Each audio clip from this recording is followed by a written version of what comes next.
السلام علیکم ورحمۃ اللہ وبرکاتہ۔ محترم دینی بھائیوں اور بہنوں اور عزیز طالبات، بسم اللہ الرحمن الرحیم وبہ نستعین۔ ہم لوگ اس سے پہلے درس میں ہندو مت سے متعلق بات گفتگو ہو رہی تھی، ہندو مت کیا چیز ہے۔ تو آج کا جو موضوع ہے کہ ہندوستانی سوسائٹی میں یا ہندو سوسائٹی میں طبقات کیسے، اس طرح سے طبقات کا نظریہ کیسے ان کے یہاں آیا، اور آج ان کے یہاں یہ طبقات کا نظریہ جو ہے بہت ہی زور و شور سے یہ پایا جاتا ہے اور یہ ان کا عقیدہ ہے۔ تو ہندو سوسائٹی میں طبقات، جس وقت سے آری قوم ایران سے ہندوستان پہنچے، یہ لوگ آئے ہیں جس وقت سے انہوں نے طبقات تشکیل دے دی ہے۔ طبقات یعنی انہوں نے تشکیل دیے اور اس کی داغ بیل ڈال دی انہوں نے کہ انسان کے اندر طبقات پائے جاتے ہیں، اور اب تک یہ طبقات ان کے یہاں پائے جاتے ہیں۔ اس کے ختم ہونے کا کوئی راستہ بھی نہیں معلوم ہوتا، یعنی یہ نہیں سوچا جا سکتا کہ بھئی یہ طبقات کسی وقت ختم ہو جائیں گے، بلکہ روز بروز یہ چیز ان کے یہاں اور ذہنوں میں راسخ ہوتی چلی جا رہی، کیونکہ ان کا عقیدہ ہے کہ یہ تقسیم ابدی ہے، یہ ازلی تقسیم ہے اور خالق ہی نے بنائی ہے۔ یہ انہوں شاستر میں مندرجہ ذیل یہ وضاحت ہے، اس طرح کی وضاحت کی ہے اس میں کیا۔ نمبر 1 کہ برہمن ان کو معبود نے اپنے منہ سے پیدا کیا ہے، لہذا معلم، استاد، دینی عالم اور قاضی ان میں سے ہوگا۔ یہ دینی فیصلے وغیرہ اور دینی مسائل کا حل یہ لوگ کریں گے، ان کی خدمت میں نذرانے پیش کیے جائیں گے، کیونکہ وہی ملجا و ماوا ہیں، لوگوں کے لیے ملجا و ماوا وہی ہیں۔ خواہ کوئی تقریب ہو، شادی بیاہ ہو یا مرنا جینا ہو، ہر موقع پر ان کو ہی نذرانہ پیش کیا جائے گا، یہ ان کے یہاں ہے۔ دوسری چیز ہے کاشت، ان کو معبود نے اپنے بادوں سے پیدا کیا ہے۔ دوسرا طبقہ کاشت کا ہے، ایک تو برہمن اور دوسرے کاشت ہیں، ان کو معبود نے اپنے بادوں سے پیدا کیا۔ یہ نذرانہ پیش کریں گے، ان کو برہمن کو نذرانہ پیش کریں گے، اور ہتھیار اٹھانا اور ملک کی حفاظت کرنا ان کی ذمہ داری ہے کہ یہ ملک کی حفاظت کریں۔ تیسرا طبقہ ہے ویش کا، ان کو معبود نے اپنی ران سے پیدا کیا ہے۔ ان کا کام ہے کھیتی باڑی کرنا، تجارت کرنا اور عبادت خانوں پر خرچ کرنا۔ اور چوتھا طبقہ ہے شودر کا، ان کا عقیدہ ہے کہ ان کو معبود نے اپنے پیر سے پیدا کیا ہے، ان کو اچھوت کا طبقہ کہا جاتا ہے۔ ان کا کام مندرجہ بالا جو بھی یعنی تینوں طبقے شریف لوگوں کی خدمت کرنا ہے۔ یہ شریف لوگ ہیں جو تین طبقے کے، ان کی خدمت کرنا ہے، اور یہ لوگ معمولی سے معمولی کام کرتے ہیں، جیسے جھاڑو دینا، صفائی کرنا، غلاظت صاف کرنا، یہ ان کا کام ہے، یہ ان کا کام ہے کہ یہ کام کریں۔ دلت اچھوت اپنے طبقے کی لڑکی سے شادی کر سکتا ہے بس۔ دور حاضر میں اس ڈر سے تھوڑی بہتری آئی ہے کہ کہیں یہ سب جو ہے دوسرا دین نہ قبول کر لیں، اس لیے تھوڑی سی تو اس میں بہتری آئی ہے، تھوڑا اس میں یہ کرتے ہیں نرمی کہیں۔ اور یہ بھی ہے ان کے ہاں کہ یہ اچھوت جو ہیں ان کے مندروں میں، ان کے جو پوجا گھر ہیں اس کے اندر نہیں جا سکتے، ان کے کنویں پر پانی نہیں پی سکتے، ان کے کنویں پر نل پہ پانی پینے کی بھی اجازت ان کو نہیں ہے، ان کے گھر بیٹھ کر ان کے برتن میں کھانا نہیں کھا سکتے، یہ تک ہے باتیں۔ یہ کا نظریہ ہے کہ برہمن جو ہے یہ لوگ مخلوق میں شریف ہیں، کریم ہیں، یہ ان کا معبود سے براہ راست تعلق ہے، براہ راست معبود سے ان کا تعلق ہے۔ ان کو یہ حق حاصل ہے کہ اپنے غلاموں اچھوتوں سے جو مال چاہیں گے، جو مال چاہیں لے لیں، جو چاہیں جتنا چاہیں لے لیں۔ برہمن کا 7 خون معاف ہے، کسی کو مار ڈالے وہ تو اس کو نہیں قتل کیا جائے گا، اس کا 7 خون معاف ہے۔ یہ ان کا جو ہے نظریہ ہے، عقیدہ ہے۔ دیکھیے کیسا نظریہ ہے، کیا عقیدہ ہے ان کا۔ یہ ان کی جو ہے یہ ان لوگوں کا نظریہ ہے، خواہ وہ اپنے گناہوں سے تینوں عالم کو تباہ و برباد کر دے۔ یعنی برہمن اگر اتنا بڑا گناہ کر لے، ایسا گناہ اس سے سرزد ہو جائے جس سے تینوں عالم کو تباہ و برباد کر دے، حاکم کے لیے جائز نہیں ہے وہ اس کے کہ وہ برہمن سے ٹیکس وصول کرے۔ جیسے برہمن نے کوئی ایسی غلطی کی ہو جس سے وہ قتل کا سزاوار ہو، تو حاکم کے لیے جائز نہیں ہے کہ اس کو قتل کرائے، یہ بھی جائز نہیں ہے اس کے لیے، صحیح نہیں ہے، بلکہ اس کے سر کا بال موڑ دے، دوسرے لوگوں کو قتل کیا جائے گا البتہ۔ لیکن برہمن نے اگر کوئی اس طرح کی غلطی کی ہے تو اس کو سزا کے طور پہ قتل نہیں کیا جائے گا، بلکہ اس کے سر کا بال موڑ دیا جائے گا بس۔ یہ ان کا جو ہے نظریہ ہے۔ کیسے عجیب لوگ ہیں بتائیے۔ دوسرا ان کا یہ عقیدہ ہے تناسخ ارواح، کہ جب انسان مر جاتا ہے، ان کا یہ عقیدہ ہے، نظریہ ہے کہ جب انسان مر جاتا ہے تو اس کا جسم ختم ہو جاتا ہے اور روح نکل جاتی ہے تاکہ دوسرے جسم میں اتر جائے، کہ نئی بلندی کا آغاز کر سکے، وہ دوسرے جسم میں اتر جائے تاکہ وہاں سے نئی بلندی کا آغاز کر سکے۔ وہ وحدت الوجود، انسان افکار و نظریات پیدا کرنے کی صلاحیت رکھتا ہے، یہ ان کا عقیدہ ہے وحدت الوجود کا۔ یہ جیسے صوفیہ اس کے ہیں، ابن عربی کے ہاں یہ وحدت الوجود کا نظریہ ہے، یہ انہی سے لیا ہے، ہندو مت سے لیا ہے۔ ہندو مت کے یہاں بھی وحدت الوجود کا نظریہ ہے۔ یعنی صوفیزم کا اگر کوئی مطالعہ کرے بڑی گہرائیوں سے تو بہت سی چیزیں ان سے انہوں نے لی ہے۔ جیسے ابھی اس سے پہلے محاضرے میں بات ہوئی تھی کہ عیسائیوں کے یہاں تثلیث کا جو عقیدہ آیا ہے اسی انہوں نے ہندو مت سے لیا ہے، ہندو مت سے انہوں نے اخذ کیا ہے اور لیا ہے۔ تو وحدت الوجود ہے ان کا نظریہ، عقیدہ ہے کہ انسان افکار و نظریات پیدا کرنے کی صلاحیت رکھتا ہے۔ اس طرح انسان اپنے معبودوں سے مل جاتا ہے اور انسان عین خالق بن جاتا ہے، اور اس کی روح معبودوں کی طرح ازلی اور ابدی غیر مخلوق ہو جاتی ہے۔ یہ ان کا عقیدہ ہے۔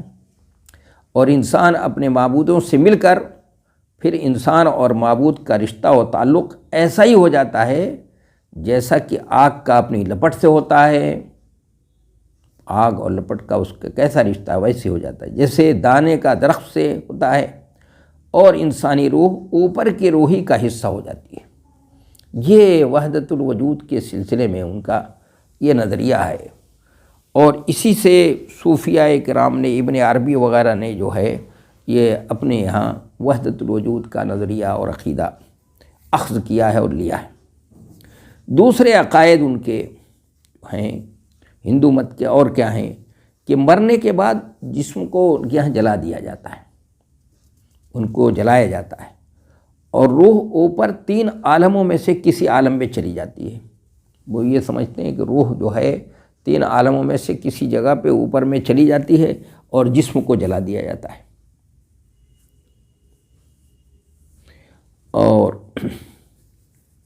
لیکن عالم کیا ہے؟ فرشتوں عالم دنیا میں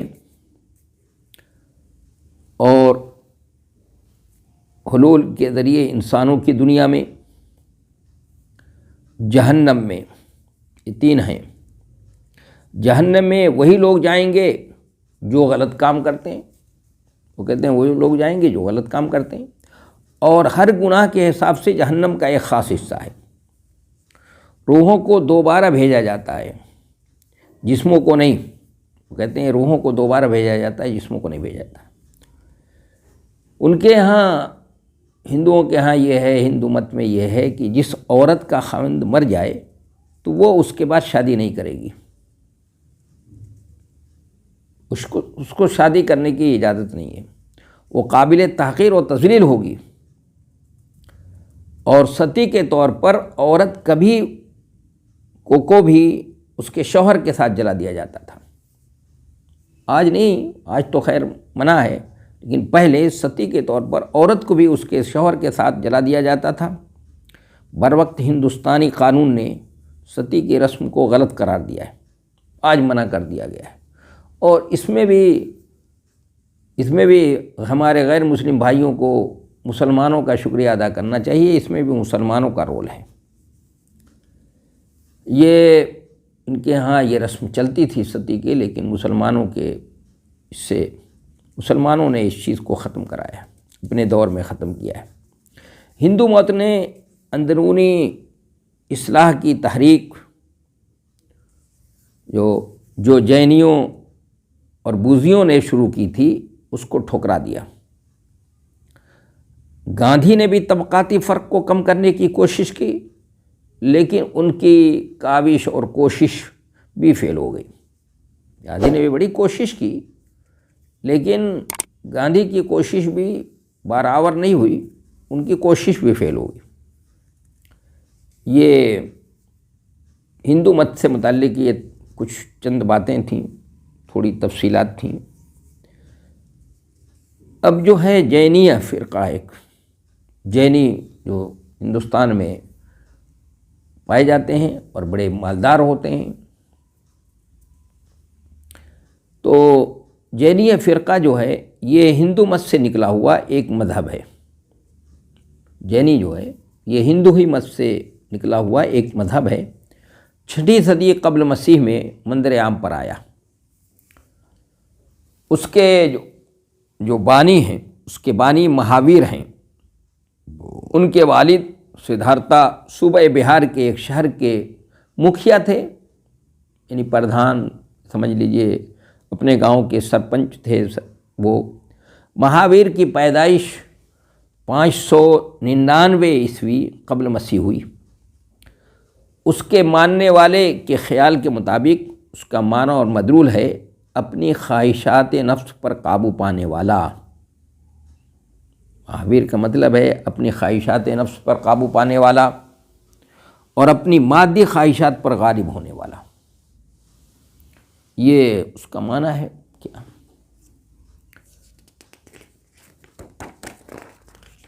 یہ اس مذہب کے ماننے والے یہ دعویٰ کرتے ہیں کہ جینیہ 23 جینیوں پر مشتمل ہے۔ جینیہ جو فرقہ ہے وہ 23 جینیوں پر مشتمل ہے، اور مہاویر 24ویں جین ہیں،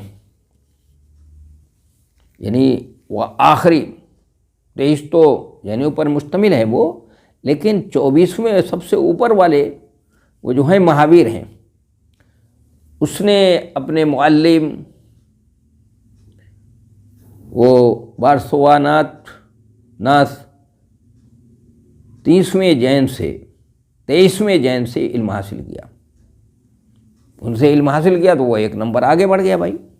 اس نے اپنی دعوت اپنی خاندان سے شروع کیا، پھر اپنے قبیلے، پھر اپنے شہر میں دعوت شروع کی اس نے، پھر بادشاہوں اور قائدوں میں شروع کیا۔ اس کی دعوت کو بہت فروغ حاصل ہوا، بہت فروغ ہوا، کیونکہ اس کی دعوت برہمن کے خلاف انقلاب تھی۔ یعنی برہمنوں کے خلاف بغاوت، ان کے خلاف انقلاب، کہ ان کے اثر و رسوخ کو ختم کیا جائے، اور ان کو جو ہے یہ جیسے بوزا وغیرہ کی، تو یہ اس لیے اس تحریک کو اور اس کی جو ہے اس کی دعوت کو جو بہت فروغ حاصل ہوا، بہت لوگ اس کے ساتھ اس سے جڑے، اور بہت سے لوگ اس سے جڑتے گئے، اور جڑے لوگ بہت سے۔ جینیوں کی تقسیم، جینی جو ہیں ان کے دو گروہ ہیں، یا ان کو دو حصوں میں بانٹا جاتا ہے۔ یہ بھی کہہ سکتے ہیں کہ ان کو دو حصوں میں بانٹا، جینی دو حصے میں بانٹتے ہیں۔ ایک جینی جو ہیں وہ ہے دگمبر، یعنی آسمانی لباس میں ننگے ہوتے ہیں۔ یہ جو ان کا فرقہ ہے دگمبر، یہ بالکل جیسے مادرزاد انسان پیدا ہوا ہے، تو چونکہ ننگا پیدا ہوا تو اس لیے آسمانی لباس میں ننگے ہوتے ہیں یہ لوگ۔ یہ ترک دنیا یعنی دنیا کو چھوڑنا اور نفس کشی ان کا شعار ہے، اور ان کے سارے جوتشی، راہب اور دیندار لیڈر ہیں۔ جتنے بھی ہیں راہب، جوتشی کے لیڈر، یہ سب ان کے لیڈر ہیں۔ اور دوسرا ان کا فرقہ ہے سویتمبرا، یہ ایک تو دگمبرم اور سوترمبا، یہ سفید پوش لوگ ہیں، سفید کپڑا پہنتے ہیں، عام طبقے اعتدال پسند لوگ ہیں۔ عام طبقے سے تعلق ہوتا ہے، عام طبقے یعنی اعتدال پسند لوگ ہیں۔ یہ اعتدال پسند یعنی عام لوگ ہیں، یہ عام طبقے سے تعلق ہوتا ہے ان کا، اور اعتدال پسند عام طرح کے لوگ ہیں یہ۔ ہندوستان میں بادشاہوں اور حاکموں نے جین مذہب قبول کر لیا۔ جو اس وقت کے راجا مہاراجا تھے، بادشاہ تھے، انہوں نے ان کے اس مذہب کو قبول کیا، چونکہ یہ برہمن کے خلاف بغاوت اور ان کے خلاف انقلاب تھا، اس لیے اس کو انہوں نے قبول کیا، ان کے راجا مہاراجاؤں نے، جس کی وجہ سے ان کو ہندو مت پر کامیابی حاصل ہوئی۔ چونکہ راجا مہاراجاؤں نے قبول کر لیا تو اس لیے ان کو ہندو مت پر غلبہ حاصل ہوا، ان کو کامیابی ملی، کیونکہ ان لوگوں کی دعوت سے کہ کسی جاندار کو ان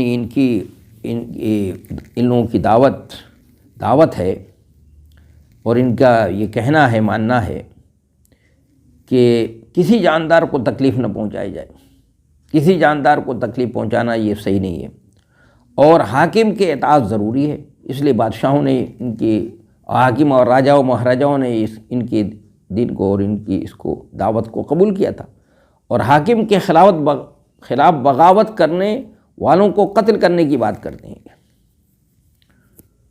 کیونکہ اس کے خلاف بغاوت کرنے والے کو